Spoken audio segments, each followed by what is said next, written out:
안녕하세요. 저는 삼시세끼 대식구 식사를 책임지고 있는 50대 여성입니다. 곧 환갑을 바라보는 나이까지 살다 보니 행복이라는 거 별거 없더라고요. 진짜 행복은 오롯이 제 삶을 제대로 들여다봤을 때 보이는 것이라는 걸 아시는 분은 아실 거예요.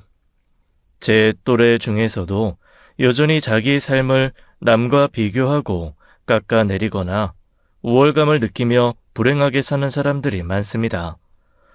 전 오늘 여러분께 제가 아는 사람들 중 가장 미련하게 살았던 한 사람에 대해 이야기해 보려고 해요.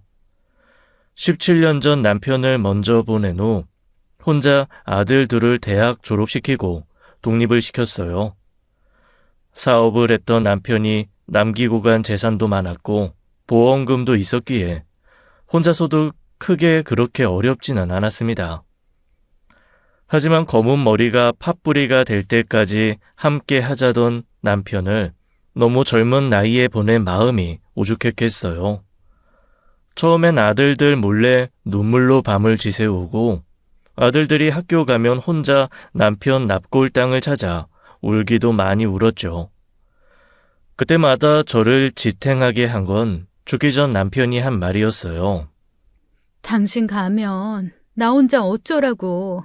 당신 그렇게 책임감 없는 사람 아니잖아. 버텨. 어떻게든 버텨봐. 다 하늘의 뜻인 걸 어떻게 하나 이 사람아. 인력으로 되지 않는 것에 미련 뒀다가 그저 내 마음만 힘들어질 뿐이지. 우리 진욱이 진석이 잘 부탁하네. 내가 그거 하나는 참 마음이 놓여. 내가 명줄은 짧아도 처복은 있지. 당신이 내 아이들 엄마라 얼마나 다행인지 몰라. 우리 진욱이 진석이 멋지게 사회에 첫발 내딜 수 있도록 잘 부탁하네. 알지? 몰라. 나는 그런 거 모른다고. 당신이 알아서 하란 말이야. 여보, 나 너무 무서워. 당신 없이 행복하게 살 수 있을까? 당신 영영 가버리면 내가 그 세상에서 어떻게 행복할 수 있겠어. 행복은 순간순간이라 살다 보면 기필코 행복한 순간들이 찾아올 거야. 그게 1초가 됐든 1분이 됐든 분명히 그런 날이 와. 그러니 진욱 엄마, 그 행복한 순간순간을 잘 모아다 나중에 저 세상에서 만나가든 쉬지 않고 이야기해줘. 귀 따갑게 밤새도록 말이야. 저 세상에서는 해도 뜨지 않고 해도 지지 않을 테니 날이 가는 줄도 모르게 들어줄 준비하고 있을게. 그 무심한 사람이 그렇게 가고 난 후 저는 하루하루 그 행복의 순간을 모으며 살았습니다.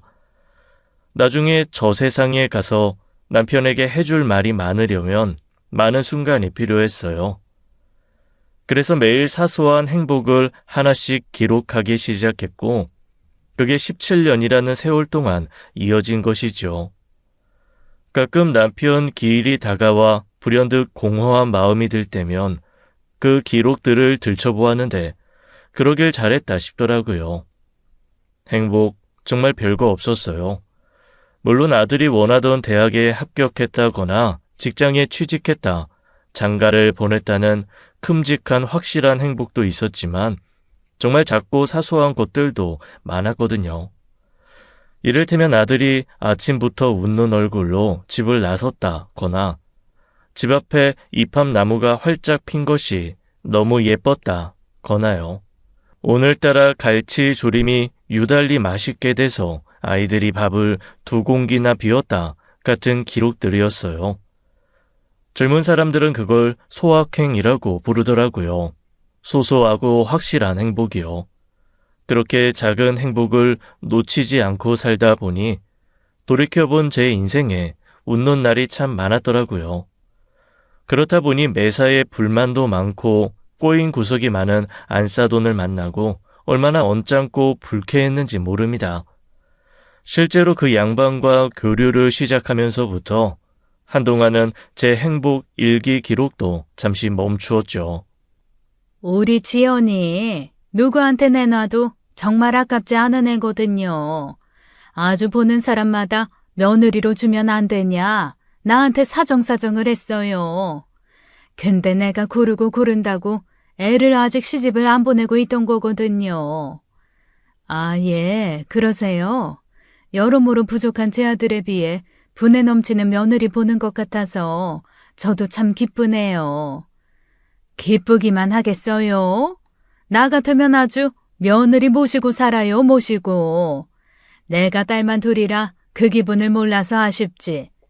아유, 나는 내 딸이 의사라 사위도 적어도 의사나 될 줄 알았지. 요즘엔 기술이 있어야 미래가 탄탄하다는데 일개 회사원은 좀 미래가 불안하지 않겠어요? 우리 진석이도 그렇게 마냥 부족한 애는 아니에요.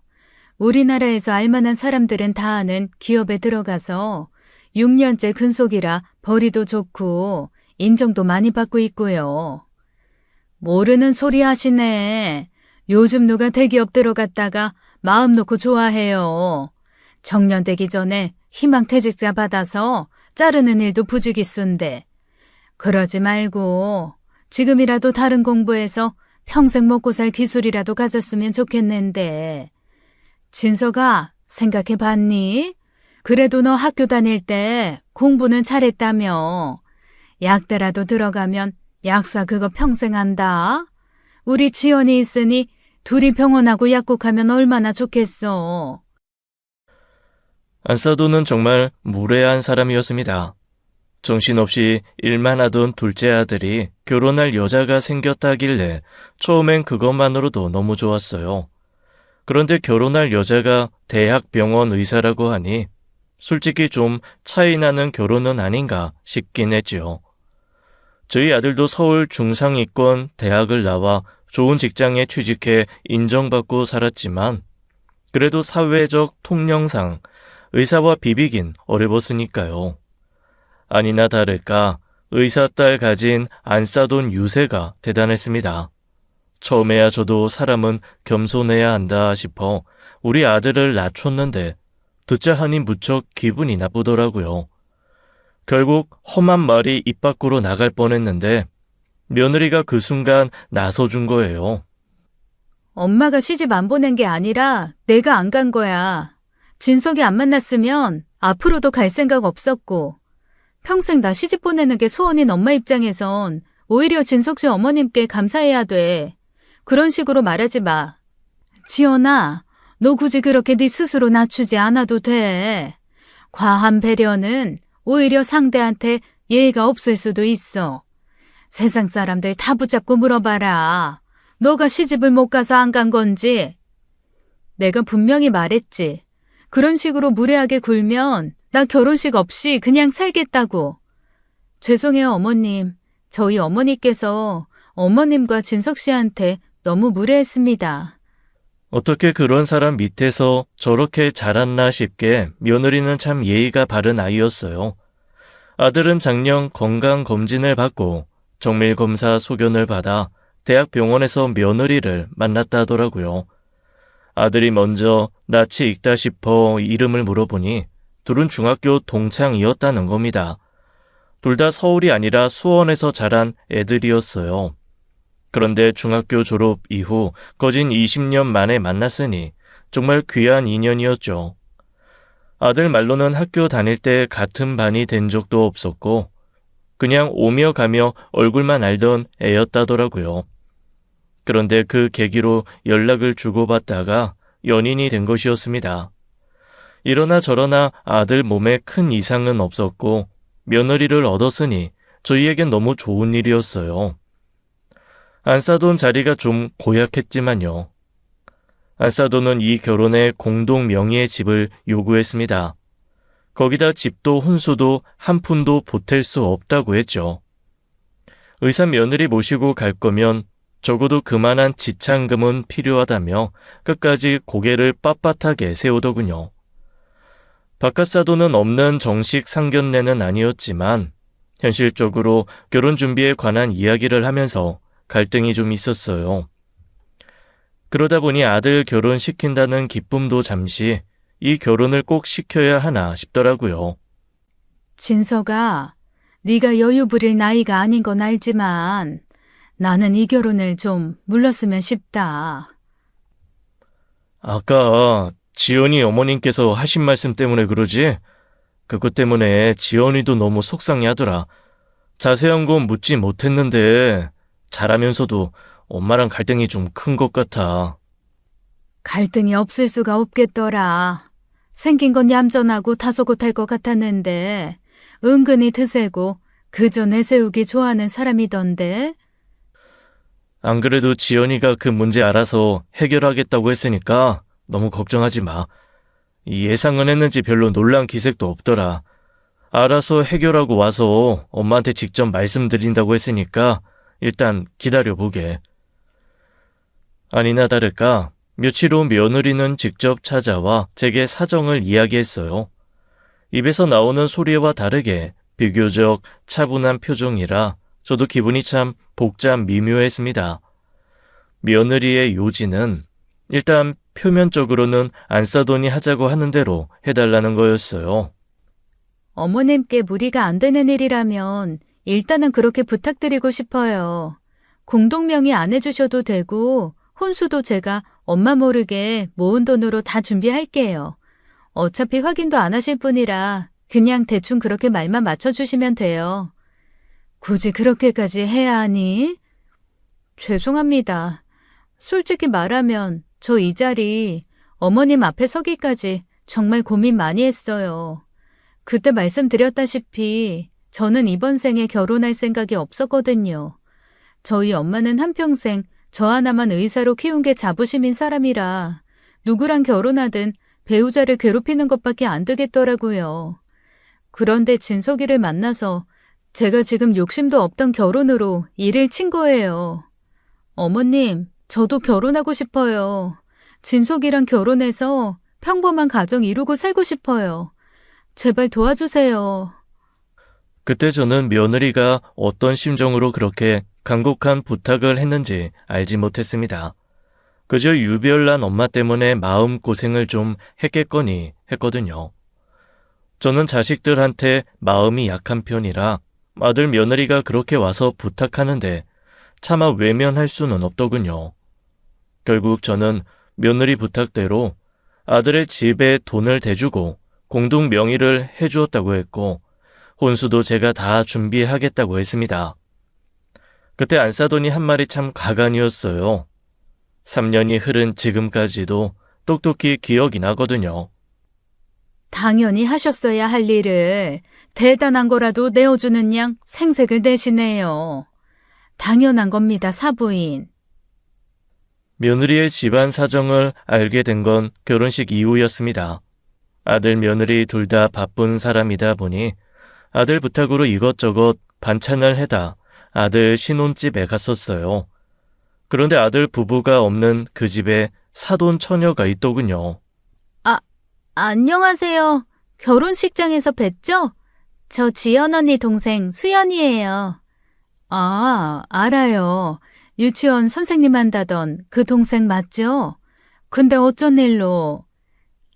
제가 사정이 있어서 일을 그만두고 당분간 언니한테 좀 신세를 지게 됐어요. 정말 죄송합니다. 그때 사돈 처녀는 저를 보고 쩔쩔매며 90도로 허리를 숙여 인사를 했습니다. 나중에야 알게 된 사실인데 아들이 하는 말이 내내 수원에서 지내다가 도망치듯 온 것이라고 하더라고요. 무엇으로부터 도망쳤냐 했더니 글쎄 안싸돈 때문이었습니다. 그래도 지연이는 공부를 잘해서 챙김도 대접도 받을 만큼 받고 자랐는데 처제는 그렇지 못한 모양이더라고. 평소에도 감정 쓰레기통 노릇하다가 이번에 너무 힘들어해서 검진받게 했더니 우울증 지수가 너무 높게 나와서 지연이가 부탁한 거야. 당분간만 좀 있게 해달라고. 어머, 그래? 아니, 애를 뭐 얼마나 닥달하고 살았으면 그래? 나도 말만 들었지 어느 정도인지는 잘 몰랐는데 엊그제 갔더니 내 앞에서도 정말 사람 민망하게 면박을 주더라.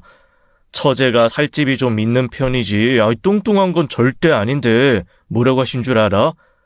정 떨어지게 처먹어 없던 밥맛까지 떨어지게 만드는 재주가 있다고 한 소리 하시더라. 아니, 세상에 어떤 엄마가 딸한테 그런 소리를 해? 늘 그런 식이었대. 장모님은 그냥 본인 화가 나거나 불만이 있으면 그런 식으로 처제를 욕바지로 쓰면서 사셨던 거지. 그게 쌓이고 쌓이다 보니 처제 마음에 병이 든 거고. 그럼 진작 나와서 살아야지. 왜 지금까지 그 집에서 산 거야? 아무리 부모라도 할 말이 있고 못할 말이 있는데. 그게 뭐 쉽겠어? 지연이도 그렇지만 처제가 진짜 마음이 여리고 약해. 그러니 그거 다 당해주고 산 거지. 일단은 친구 집에서 지내기로 했다고 연락은 했다는데 조만간 올라오실 때 대비해서 준비는 해야지 싶어. 사정 없는 집안은 없다지만 참 자식 힘들게 하는 집안이었구나 싶더라고요. 공부 잘해 이름 빛낸 첫째 딸에 성심고와 모든 순응하는 둘째 딸을 가졌으면 세상을 다 가진 거지. 뭐가 그렇게 성에 안 차 그렇게 불만이 많았을까요? 독립도 못하게 하면서 함께 산다는 이유로 사회초년생 때부터 생활비로 월 100만 원을 받아갔다고 하더라고요.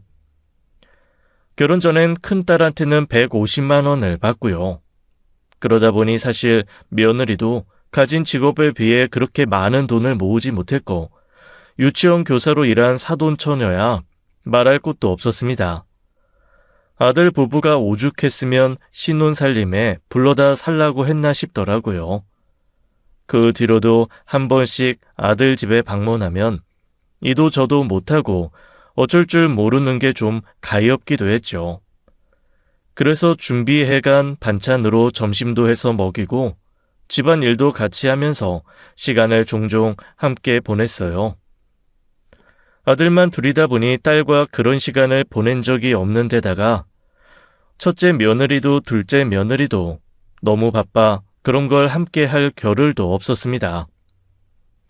게다가 요즘 누가 며느리한테 그런 일을 시키나요? 그런데 함께 그런 시간을 보내다 보니 그게 또 소소한 즐거움이 되더라고요. 사돈 처녀한테도 제가 시킨 게 아니라 제가 이것저것 하고 있으니 자기가 거들겠다고 나선 거였어요. 집안일을 좀 많이 해본 솜씨네. 어쩜 그렇게 손끝이 야무져? 아니에요. 누구나 할 수 있는 건데요, 뭐. 아니야. 살림해본 사람은 그거 딱 보면 알아. 설거지 하나를 해도 물기 다 흘려놓고 미끌미끌한 거품 그대로 두는 사람이 얼마나 많은데. 빨래를 한 장 널어도 주름지게 넣는 사람도 부지기 쓰고. 내가 보기엔 사돈처녀 아주 실력자야. 사돈처녀 같은 딸 있었으면 내가 업고 다녔지. 정말요? 저 그런 소리 처음 들어요.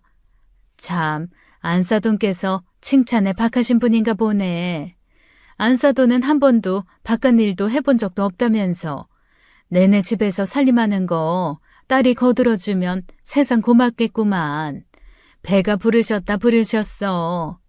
사돈처녀 앞에서만 하는 말이니까 다른 데서 말하지 마. 네, 그럼 사돈 어르신 혹시 오이냉국 좋아하세요? 제가 그거 진짜 잘하는데 형부도 진짜 맛있다고 했거든요. 제가 해드릴 테니까 집에 가서 좀 드실래요? 오이냉국? 그거 은근히 간 맞추고 맛내기 어려운 건데. 그럼 한번 맛 좀 볼까? 사돈처녀는 제가 한 번씩 방문할 때마다 눈에 띄게 안색이 밝아졌습니다. 제가 오이 냉국을 맛있게 먹자 다음엔 저 오는 날 기다렸다가 이것저것 솜씨를 발휘하더라고요. 아닌 게 아니라 살림 솜씨가 대단했습니다. 며느리는 사실 공부만 하느라 그렇게 살림을 잘하는 편은 아니었어요. 그건 제 아들도 마찬가지라 누굴 탓하거나 아쉬워할 일은 아니었죠. 그런데 사돈처녀는 어려서부터 집안일을 거들었다더니 어지간한 주부보다도 모든 면에서 월등하더군요. 괜찮은 청년이 있으면 소개시켜주고 싶을 정도로요. 그렇게 한두 달쯤 지났을 거예요. 그날은 모처럼 아들 부부가 함께 쉬는 날이었어요. 집을 비운 동안 집안일을 거들어 준 게 고맙다며 며느리가 백화점에서 비싼 옷 한 벌을 해준 날이었죠. 저는 그에 대한 보답으로 맛있는 밥을 사주었고요. 사돈 처녀까지 넷이서 즐거운 시간을 보내다 아들 집으로 와서 차를 마시던 중이었습니다. 그런데 갑자기 안사돈이 예고도 없이 찾아온 게 아니겠어요. 잠깐만. 사부인 아니야? 연락도 없이 갑자기. 며느리는 난색을 표하며 인터폰을 망연자실하게 쳐다보았어요. 그리고 보니 쉬는 날이 언제냐고 하길래 생각 없이 오늘이라고 말했단 걸 기억해내고 좌절했죠. 평소엔 늘 안사돈 쪽으로 날카롭게 신경을 세우고 살았는데 요즘 들어 방심한 것 같다더라고요. 잘못한 것도 없이 저는 사돈 처녀를 데리고 일단 비상계단 쪽으로 숨을까 싶었습니다. 죄지은 사람처럼 사돈 처녀와 이리저리 왔다 갔다 하며 우왕좌왕하자 며느리가 그러더라고요. 어머니, 그러지 마세요. 어머니께서 왜 저희 어머니를 피하세요? 잘못한 게 뭐가 있다고. 어머님은 와 계실 수도 있죠. 근데 수연이 너는 일단 방에 들어가 있는 게 좋겠다. 어쨌든 엄마한테는 친구 집에서 지낸다고 했는데 여기서 얼굴 보여봤자 좋은 소리 안 나올 거 분명하니까. 사돈 처녀는 며느리의 지시대로 쓰던 방에 들어가 문을 걸어 잠갔어요. 이윽고 안사돈이 올라왔는데 무슨 며칠 지낼 심산인지 커다란 옷가방을 가지고 왔더라고요. 집안에 들어서 저를 보고는 적잖이 놀란 듯 기가 막힌다는 표정으로 그러는 겁니다. 아무리 같은 서울 하늘 아래에 있는 시댁이라지만 애들 쉬는 황금 같은 휴일에 찾아와서 시집살이라도 시키는 거예요? 그런 거 아니야. 평소에 어머님께서 도와주시는 거 많아 감사해서 부른 거야. 젊은 사람들이 도움받을 일이 뭐가 있어? 나이 든 사람이 젊은 사람 도움받으면 또 모를까? 그래도 오랜만에 뵀는데 인사는 나누시죠, 안사돈. 그간 잘 지내셨어요? 예, 뭐 보다시피요. 예, 나 한 일주일 있다가 가려니까 그렇게 알아라. 갑자기 그게 무슨 말이야? 예고도 없이. 나 여기 혼자 사는 거 아니고 진석 씨랑 같이 사는데 그러면 안 되지. 내가 내 딸 집에 와서 좀 지내겠다는데 뭐가 문제니? 진석아, 너나 불편하니? 아유, 아닙니다, 장모님. 그냥 너무 갑작스러운 일이라 놀라서 그러는 거예요. 놀랐으면 찬물이나 좀 들이키고 말아라. 나도 좀 주고. 그 사이에 짐이 늘었나? 왜 이렇게 좁아 보여? 내가 이래서 40평형대는 돼야 한다고 했던 거야. 두 사람 살림에도 이 정도인데 애라도 낳으면 어쩌려고. 가만, 난 이쪽 방 쓰면 되려나? 근데 여긴 왜 안 열려? 사돈, 일단은 좀 앉죠. 앉아서 차 한 잔 좀 드세요. 예? 예, 뭐. 근데 차를 다들 먹고 있었나 보네요. 가만히 있어 보자. 왜 찻잔이 4개인가요? 네? 제가 한 잔 더 마신 겁니다. 차를 좋아해서. 그러고 보니 이 냄새. 우지연, 설마 수연이 여기 있니? 그게 무슨 말이야. 친구랑 살고 있는 수연이를 왜 여기서 찾아? 아닌데, 이거 수연이 냄새가 좀 있는데 너 내 코는 못 속여. 저기 잠긴 방문 저거 열어봐라. 진짜 엄마 왜 그래. 그럴 거면 가. 나와 봐. 안사돈은 이미 확신을 가지고 문고리를 잡았습니다. 그리고 거칠게 흔들어댔어요. 헐거워진 잠금장치가 안 열리고는 못 베길 정도로 아주 문을 잡아뜯을 생각인가 싶었습니다. 결국 문이 열렸고 그 작은 방에서 오갈 곳도 없이 웅크리고 앉아있던 사돈 처녀가 모습을 드러냈죠. 그러자 안사돈 안색이 싹 변하면서 좀 무슨 공포 영화 보는 줄 알았어요. 이거 봐. 내가 이럴 줄 알았지. 너가 서울에 친구가 있다는 것부터가 이상하다 했어. 야, 우수연, 넌 참 낯짝도 두껍고 대단하다. 어떻게 여기 와서 네 언니 등에 빨대 꽂을 생각을 하냐? 내가 오라고 한 거야. 수연이 우울증이 너무 심해서 내가 일 그만두고 오라고 한 거라고. 우울증? 야, 제가 우울증이면 나는 우울증이다. 세상에 쟤처럼 팔자 좋게 사는 애가 어딨니? 공부로 스트레스를 받았겠냐? 돈으로 스트레스를 받았겠냐? 일자리 있지 집에서 먹고 재워주지. 세상에 수연이 쟤처럼 팔자 좋은 애가 어딨냐고. 요즘 젊은 애들 몸만 하면 우울증이다. 아주 말 많더니만. 아주 배가 불렀어. 야, 너 빨리 안 나와? 사돈, 잘 좀 좋게 하세요. 다 큰 애를 무슨 어린애 부리듯이 야야거리시는 거 보기 안 좋습니다. 제 자식 일에는 나서지 마세요. 저 누구보다도 자식 잘 키운 사람입니다. 어디 가서 내 딸 의사라고 하면 다들 그 비법이 뭐냐고 물어요. 그런 말이 아니잖아요. 너 빨리 짐 싸라. 그리고 당장 집으로 내려가. 안 그래도 네 아빠 혼자 있어서 아침 저녁 어떻게 할까 싶었는데 일을 안 하고 생활비를 안 낼 거면 밥벌이는 해야 하지 않겠니? 수연이 안 가. 당분간 나랑 지낼 거고 그러니까 집에 생활비 낼 이유도 없어. 여기서 일자리 찾게 해서 여기서 지내게 할 거야. 뭐? 지연아, 너까지 왜 그러니? 수연이 저거 헛바람 들어서 영영 안 들어온다고 하면 어쩔 건데? 그럼 그러라고 하지 뭐. 수연이 지금 29이야. 29대 내가 부모 집 떠나서 독립해서 사는 게 뭐가 어때서? 나는 대학 때부터 나와서 혼자 살았어. 근데 수연이는 왜 안 되는데? 너야 의대 들어가서 서울 생활이 당연했던 거고. 수연이 저거야 결혼 아니고서야 굳이 집 떠나서 서울살이 할 필요가 있니? 돈은 돈대로 쓰면서? 그게 아니라 가정부처럼 부릴 사람이 필요한 거 아니고요? 사돈댁 가정사에 함부로 끼어드는 게 맞나 싶었는데 듣자 하니 도저히 못 들어주겠더라고요. 그래서 결국 제가 끼어든 겁니다. 어쩌면 그때부터 시작된 걸지도 모릅니다. 제 오지랖에 제 미래가 바뀌게 된 것이요. 그게 무슨 말인가요? 가정부처럼 부릴 사람이라니. 내가 무슨 수연이 쟤를 가정부처럼 부렸다는 말씀이세요? 그럼 아니에요? 사회초년생인 딸한테 월에 100씩이나 생활비를 받아놓고 음식이면 음식, 빨래면 빨래, 온갖 집안일까지 다 시키셨다면서요. 그래요. 딸이 같이 살면서 엄마 일 좀 거들어 줄 수도 있죠. 그런데 내가 들어보니 그냥 거들어준 수준이 아니던데요? 지금 내 눈에는요. 사돈은 그저 돈 100만 원 생활비 무료로 빼주고 사돈 대신 집안일 해줄 사람이 없어서 안달난 사람처럼 보여요. 뭐예요? 지금 말 다 했습니까?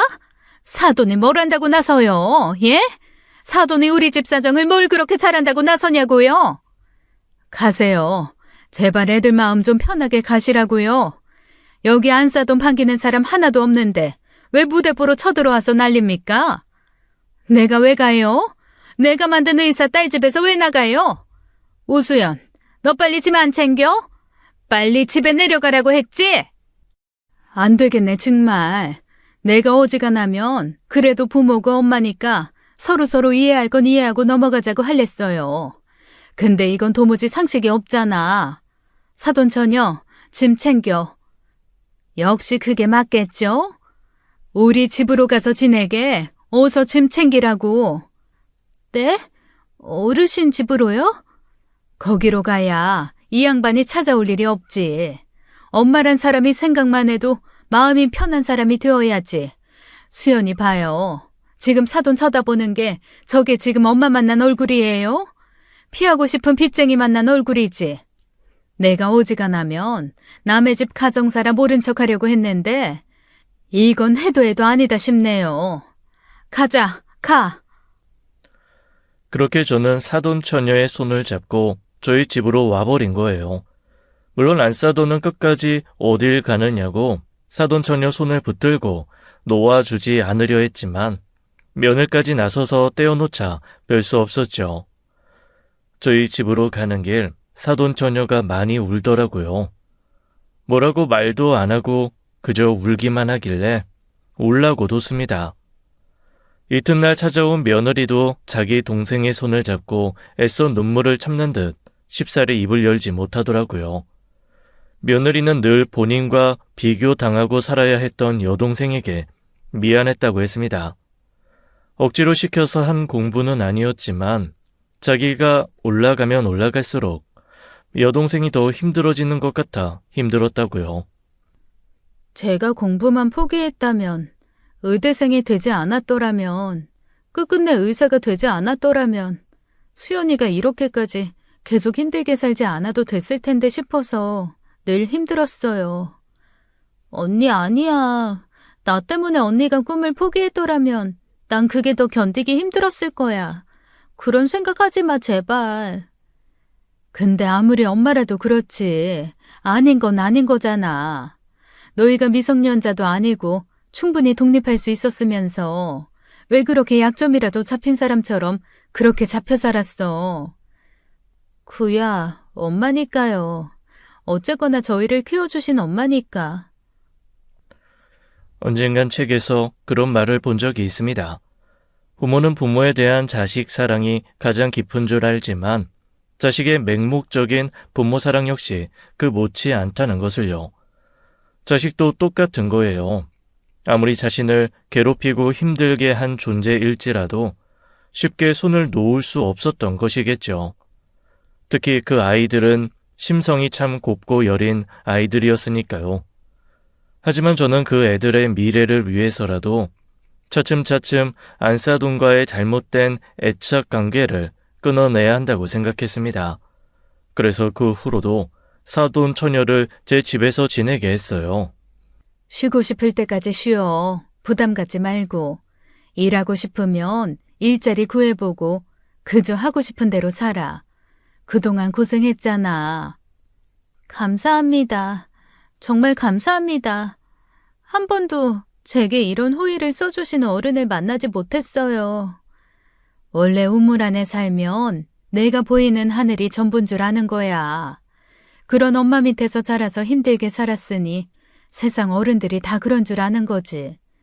세상이 아무리 각박하고 힘들다지만 생각보다 넓은 아량으로 수연이 널 품어줄 사람도 많아. 지금부터 못 해봤던 것도 실컷 해. 젊은 사람처럼 신나게 놀아도 보고 남자친구도 만나보고 이제 슬슬 결혼도 생각해야 할 나이잖아. 물론 안사돈이 가만히 있지는 않았습니다. 아주 휴대전화가 뜨거워질 정도로 날 잡고 전화를 해대는 날도 있었어요. 정말 너무 못살게 군다 싶길래 받으면 하소연과 책망, 원망, 온갖 감정을 버무려 제게 쏟아내더라고요. 사부인, 지금 그 행동의 저희가 뭡니까? 저희라뇨? 아무리 내 딸이 안사돈 눈에 안쓰러워 보였대도 자기 집까지 내주면서 그러는 거 쉽지 않잖아요. 그러게 말입니다. 저라고 얼마 전까지 생판 나무로 살았던 여자를 집으로 들이는 게 쉬웠겠습니까? 오죽했으면 그랬겠어요. 의사 며느리에 이젠 순진하고 착해 빠진 둘째까지 탐내시는 건 아니죠? 망상증이 있으시나 보네요. 그리고 자꾸 의사 며느리 하는데 나 지금까지 지연이 들여서 살면서 의사 며느리 덕본 적 없네요. 내가 병원을 가길 했습니까? 안사돈처럼 의사 며느리한테 용돈을 받았습니까? 밖에서 의사 며느리 봤다는 얘기하는 것만으로도 덕본 거죠. 우리 딸 아니었으면 사돈이 언감생심 의사 며느리 받겠습니까? 큰아들도 큰며느리도 작은아들까지 그저 회사원이라면서요. 막말로요. 내가 있는 집이었으면 절대로 진석이한테 우리 애 안 보냈어요. 예, 어련하시겠어요. 마음대로 생각하십시오.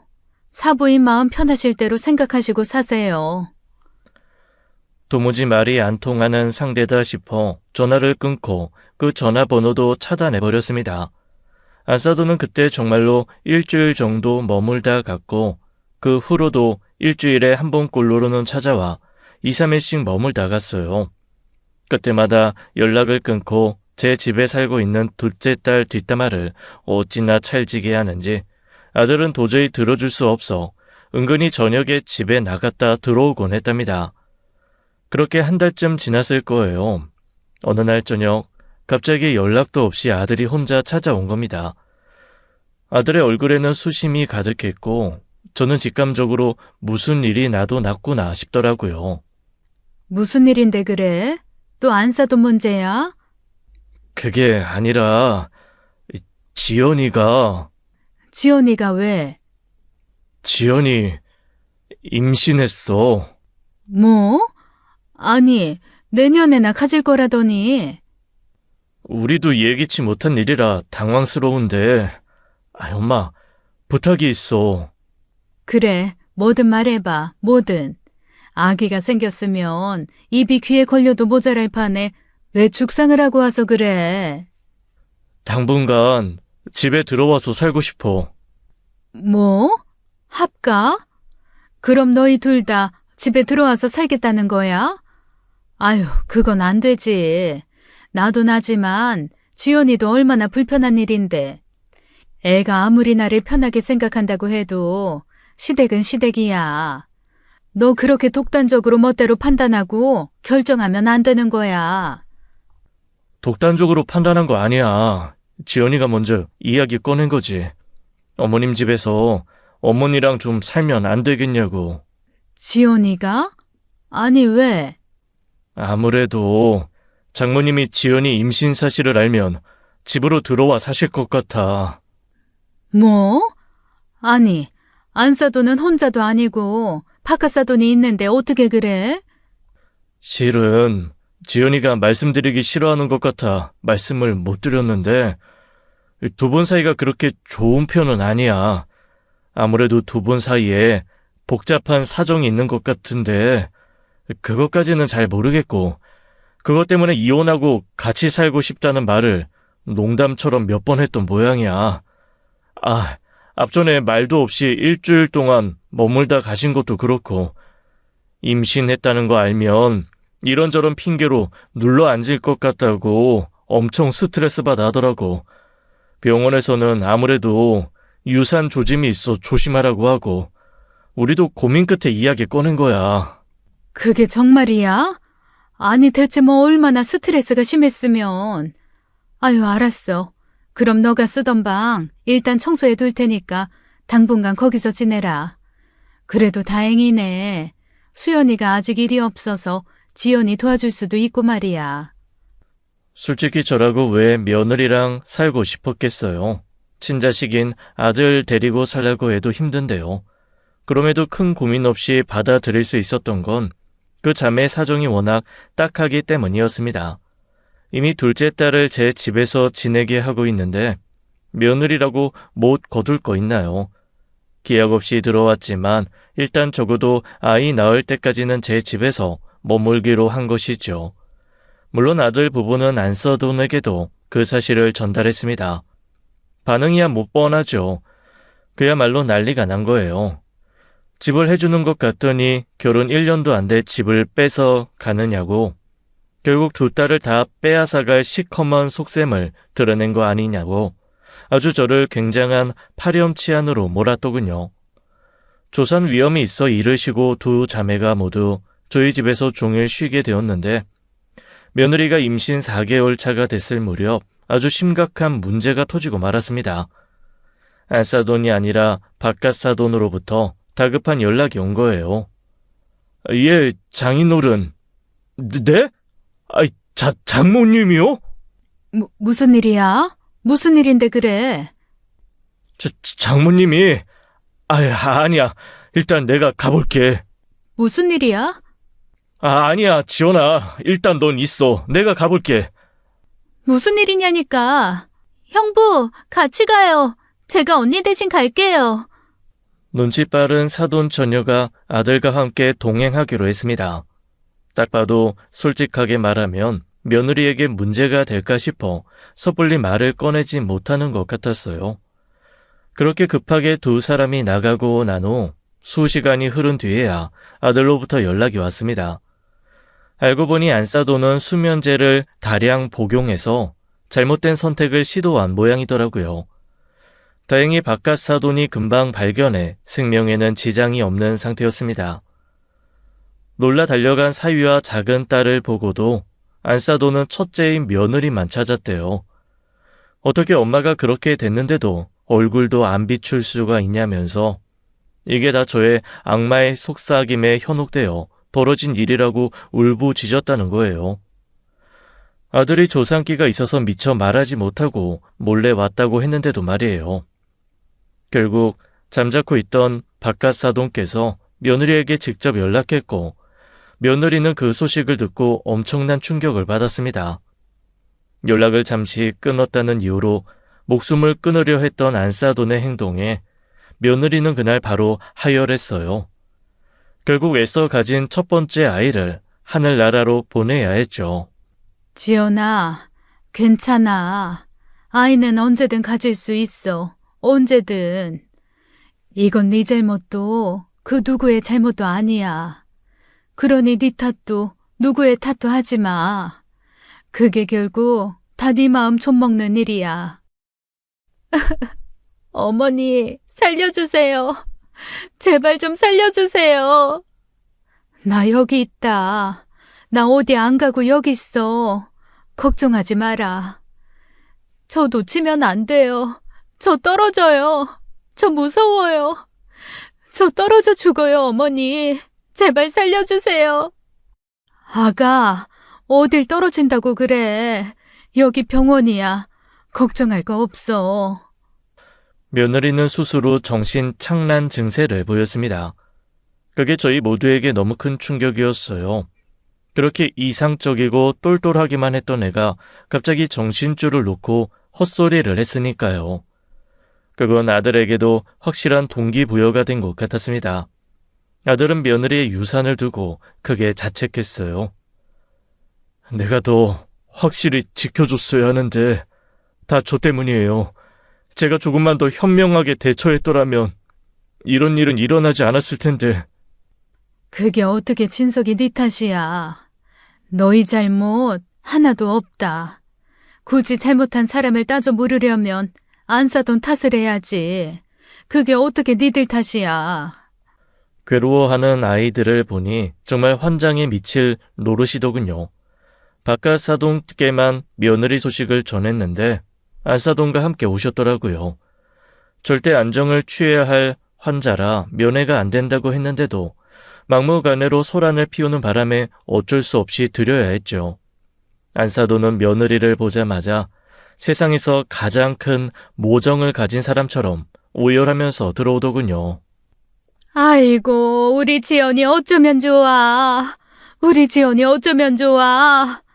지연아, 내 새끼 많이 힘들었지? 엄마가 곁에 있어줘야 하는데, 엄마가 지연이 곁에 있어줘야 하는데. 이게 다 저 여자 탓이다. 저 여자가 엄마한테서 우리 지연이를 빼앗아가서 그래. 기가 막혀서 진짜. 어떡할 거야? 우리 지연이, 우리 손주 어떻게 할 거냐고. 책임져. 당장 책임지라고. 애초에 이런 결혼 시키는 게 아니었어. 이렇게 수준에 안 맞는 결혼 시키는 게 아니었다고. 내가 있는 집이었으면 이딴 집안에 이런 사위 들이지도 않았을 거라고. 안사돈은 눈이 돌아 내 어깨를 퍽퍽 치며 위협했습니다. 사돈 처녀가 황급히 막았지만 오히려 더 발버둥을 쳤죠. 그때였어요. 갑자기 며느리가 발작하듯 고함을 내지르는 게 아니겠어요. 그만! 지연아. 여보, 진서가 이혼해줘. 그리고 며느리의 입에서 나온 말은 뜻밖의 말이었습니다. 그 말에 안사돈은 희미하게 입꼬리를 올리며 웃더라고요. 저는 정신 나간 사람인 줄 알았어요. 본인이 아무리 이혼을 기다렸다고 해도 그때 며느리 상태는 결코 정상처럼 보이지 않았거든요. 진짜 엄마라면, 모성애가 있는 여자라면 절대 그런 반응을 보일 수는 없었을 겁니다. 갑자기 그게 무슨 말이야. 정신 차려 지연아, 우지연. 내가 이렇게 빌게. 제발 나랑 이혼해줘. 내가 잘못했어.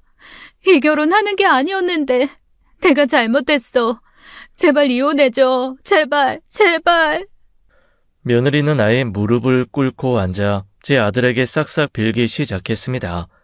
사람이 정신적으로 한순간에 망가지는 모습을 보는 게 얼마나 두려운 일인지 아시는 분은 아실 거예요. 나사 하나가 빠진 사람처럼 구는 며느리를 보니 원래대로 돌아오지 않을 것 같기도 했거든요.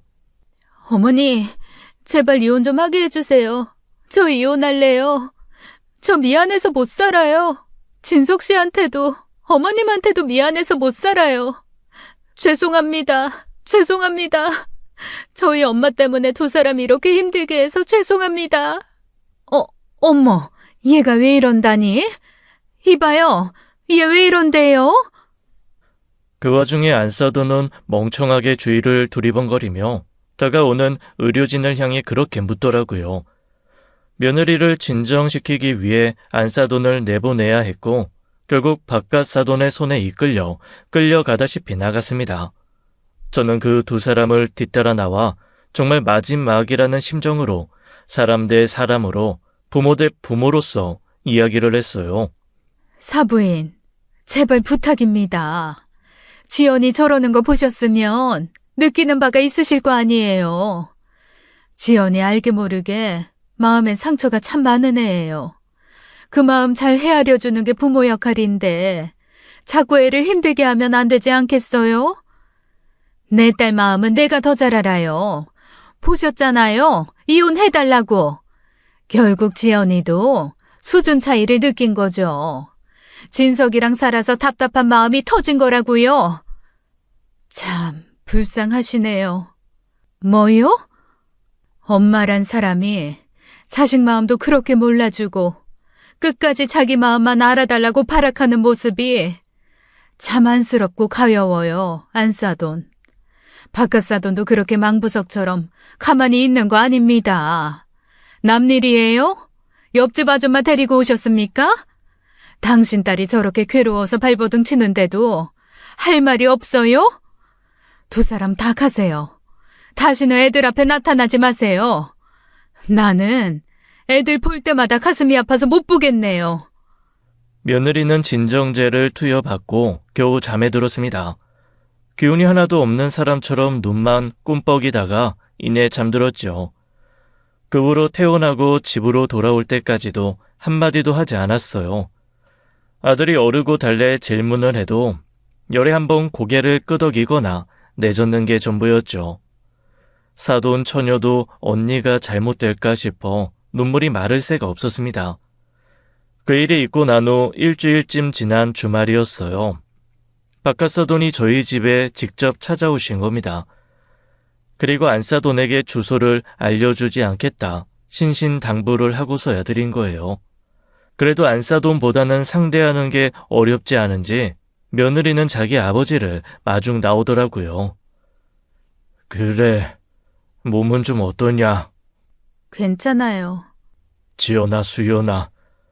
나는 니네가 네 엄마랑 그렇게 큰 갈등이 있었다는 걸 몰랐다.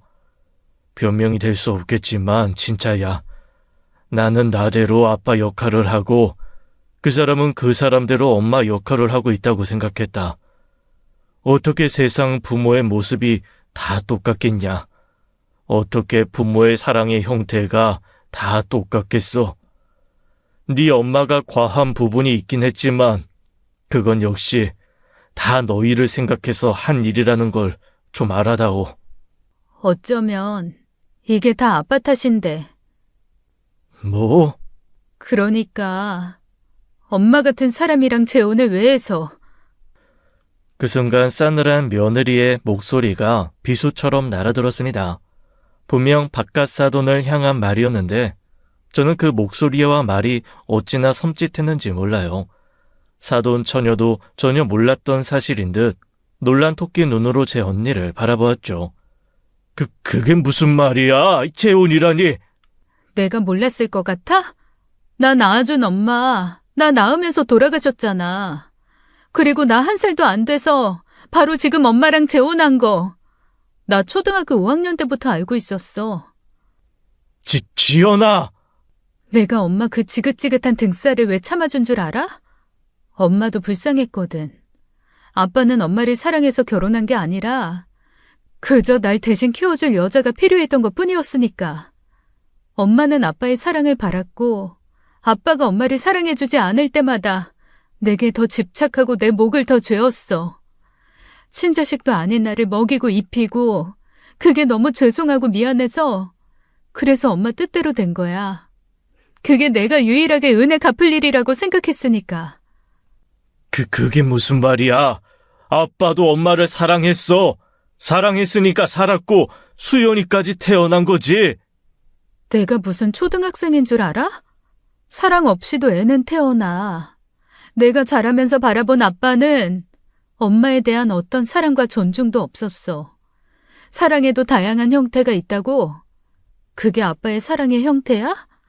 그게 사랑의 형태라면 차라리 형태조차 없는 게 나아. 엄마는 외로웠어. 그래서 나한테 집착한 거고. 그러다 자기가 낳은 친자식보다 나를 더 성공시키고 싶었던 거야. 나를 의사로 만들면 적어도 아빠한테 좋은 엄마였다, 좋은 여자였다 인정받을 수 있었을 테니까. 안사도는 며느리의 친모가 아니라 계모였던 거예요. 며느리를 낳다가 죽은 친모를 대신해 평생 친모 행세를 하며 의대까지 보낸 여자였죠. 대단하다면 대단한 일이었는데 그렇다고 대단히 뒷바라지 한 건 아니었다고 합니다. 평생 밖에서 일해본 적도 없는 여자라 학비를 대준 것도 아니었지만 엄마들 모임에는 빠짐없이 나가 좋은 학원과 입시 정보를 물어다 줬다는 거예요. 그마저도 며느리가 이미 다 알고 있거나 낡은 정보라 필요는 없었던 것들이었고요. 다만 자신을 의사 한번 만들겠다고 매일같이 밀어주고 응원 아닌 응원을 해준 것만큼은 부인할 수 없었다더라고요. 그게 짐처럼 남았었대요. 목적이 어찌됐든 이유가 어찌됐든 결과적으로 그 여자는 두 자매의 엄마로 산 건 분명했으니까요. 나중에 며느리가 그러더라고요. 엄마는 태생이 무뚝뚝하고 말수도 적었던 바깥사돈에게 사랑받기 위해 몸부림치던 여자였어요. 절 의대 보내겠다고 했지만 정작 밥상에선 아빠가 좋아하는 음식들이 천지였고 아빠가 집에 들어오지 않는 날이면 밥상을 차리는 일은 한 번도 없었거든요. 아빠가 좋아하는 연예인을 눈여겨봤다가 그 연예인 스타일대로 바꿔보기도 하고 아빠가 좋아하는 음악이 있는 것 같으면 그 가수 테이프를 늘어질 때까지 주구장창 듣던 사람이었어요. 그냥 사랑이 고픈 여자였어요. 저희 엄마는. 그리고 인정하게 됐겠죠. 나이가 들어서야 내가 아무리 몸부림쳐도 저 남자 사랑은 얻을 수 없겠구나 하고요. 아빠가 돈을 번다는 이유만으로 날 엄마한테 맡겨두고 나 몰라라 할 때마다 저는 그런 게 보였어요. 그게 다 보여서 괴로웠어요. 안 보였으면 아빠는 알지도 못할 죄책감을 대신 느낄 필요가 없었을 텐데. 결국 바깥사돈은 그날 한마디도 하지 못하고 돌아가야 했습니다. 미처 깨닫지 못한 일이었기에 제대로 된 사과도 하지 못했고 그러니 용서도 받지 못했죠. 저는 부모로 살아본 사람인지라 바깥사돈의 마음이 이해가 되지 않은 건 아니었어요. 아마 바깥사돈은 자기가 할 일은 밖에서 열심히 돈이나 벌어오면 그만이라고 생각했을 겁니다. 그게 자기 아이를 대신 키워주는 아내에 대한 최선인 남자였을 테니까요. 그 후로 한동안 사돈 쪽과는 연락도 하지 않고 지냈어요. 그리고 반년쯤 지났을 때 기적적으로 며느리에게는 새 아이가 찾아와 주었죠. 전례가 있다 보니 어떻게든 그 아이를 지키려고 온 가족이 작심하고 며느리에게 맞춰 살았습니다. 그러다 며느리의 임신 소식을 들은 안사돈이 제발 한 번만 만나달라 통사정을 했다는 거예요. 며느리가 자기가 친자식이 아니라는 사실을 알고 살았다는 걸 듣고 안사돈도 충격을 받은 것이죠. 다들 절대 만날 필요 없다 무시하라고 했는데 며느리가 결심한 듯 만나보겠다고 하더라고요. 다들 그러지 않는 게 좋을 것 같다고 했는데 며느리의 총총한 눈빛을 보고 저는 허락을 해줬습니다. 행여 집으로 찾아오는 일이 있을까봐 집과 멀리 떨어진 식당을 예약해 만나게 됐죠. 그 자리에서 안사도는 펑펑 울면서 그러더군요. 지연아, 엄마는 몰랐어. 네가 다 알고 있는 줄 몰랐어. 근데 지연아, 엄마는 진짜 지연이 너를 위해서만 살았어. 너 하나만 의사가 되면 그게 내 자랑이고 내 삶의 기쁨이었으니까. 다 너를 위한 거였어. 엄마의 모든 선택은 다 더 나은 네 미래를 위한 거였던 거야. 엄마 진심 좀 알아줘, 어? 엄마가 제일 힘들었어. 제가 오늘 이 자리에 왜 나왔는지 모르시겠네요. 엄마도 마찬가지예요. 아빠처럼 아무것도 모르지. 나는 친딸도 아닌데 친딸인 수연이를 구박하면서 저만 바라볼 때 수연이한테 얼마나 미안했는지 알아요? 그걸 모른 채 하면서 모든 집안의 기대와 지원을 받는 내 기분이 어땠는지 엄마는 아마 죽어도 모를 거예요. 그리고 내가 왜 매달 150이나 되는 큰돈을 줬겠어요. 그게 다 빚잔치였어요. 나한테는 비록 돈 벌어다 준 건 아빠였지만 도저히 엄마가 나한테 쓴 마음을 그대로 돌려주자니 그 마음이 대체 어떤 건지 알 수가 없어서 그래서 돈을 준 거예요. 이제 안 줘도 돼. 이제 안 받으면 되잖아. 어? 네, 이제 안 드려요. 저 할 만큼 했거든요. 엄마 원하는 대로 의사딸 됐고 매년 물질적으로 할 수 있는 거 다 쏟았어요. 더는 엄마 감당하면서 살고 싶지 않아요. 내가 어머님이랑 함께 지내면서 뭐가 제일 괴로웠는 줄 알아요? 엄마가 어머님의 반의 반만 됐어도 내가 이렇게 괴롭지는 않았을 텐데. 수연이랑 내 인생이 그렇게 힘들지는 않았을 텐데. 지연아, 각자 인생 살아요. 서로에게 할 만큼 했으니 안녕히 가세요.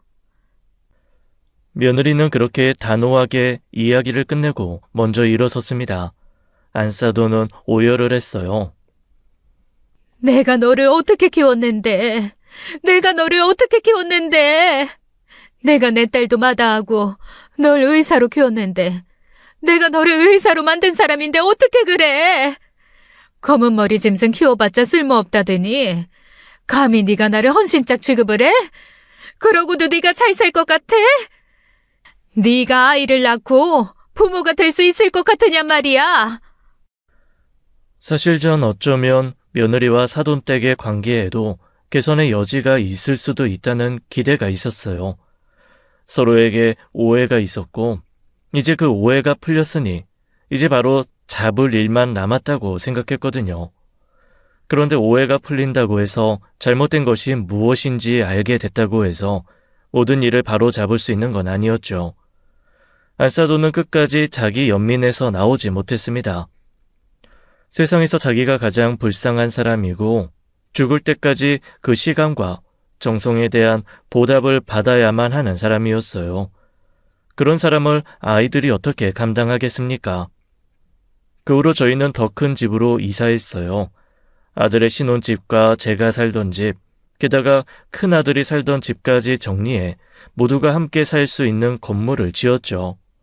1층은 상가 건물이고 2층은 저와 사돈 처녀가, 3층은 첫째 아들 부부, 4층은 둘째 아들 부부가 살아요. 손주 한 명씩 두고 오순도순 한 건물에서 대가족을 이루고 살고 있죠. 어머니, 저 어머니 행복일기 좀 봐도 돼요? 뭐 얼마나 대단한 거 있다고 매주 와서 본다고 해 너는? 너도 한번 써보라니까. 주구장창 내 것만 보는 거야? 전 보는 게 더 좋아요. 어머님이 일주일 동안 어떤 부분에서 행복을 느꼈는지 보면 저도 덩달아 마음이 편해지고 행복해지는 것 같거든요. 아유, 그래 봐라. 그래도 명색이 일기인데 무슨 동네 게시판이야. 저는 못 이기는 척 며느리에게 지난 일주일의 행복한 순간을 담은 일기를 보여주었습니다. 그러면 며느리는 눈을 반짝이며 그 기록을 한 글자 한 글자 꾹꾹 눌러 담았죠. 그리고 나서 다 읽으면 환하게 웃으며 그래요. 어머님 덕분에 저도 행복 충전. 며느리는 눈에 띄게 밝아졌습니다. 손주들은 건강하게 무럭무럭 자라고 있었고 저도 그 이상 무엇도 바라지 않을 더할 나위 없는 행복한 하루를 보내고 있어요. 그 여자는 아직도 모를 겁니다. 제가 오늘 행복 일기에 내 일기를 보고 환하게 웃는 둘째 며느리의 미소에 참 행복했다 라고 쓰는 그 기분을요. 부디 언젠간 그 여자도 알게 되길, 그래서 깊은 심연의 저 아래에 앙금처럼 남아버린 며느리 가족에게도 진정한 평안이 오길 바랄 뿐입니다.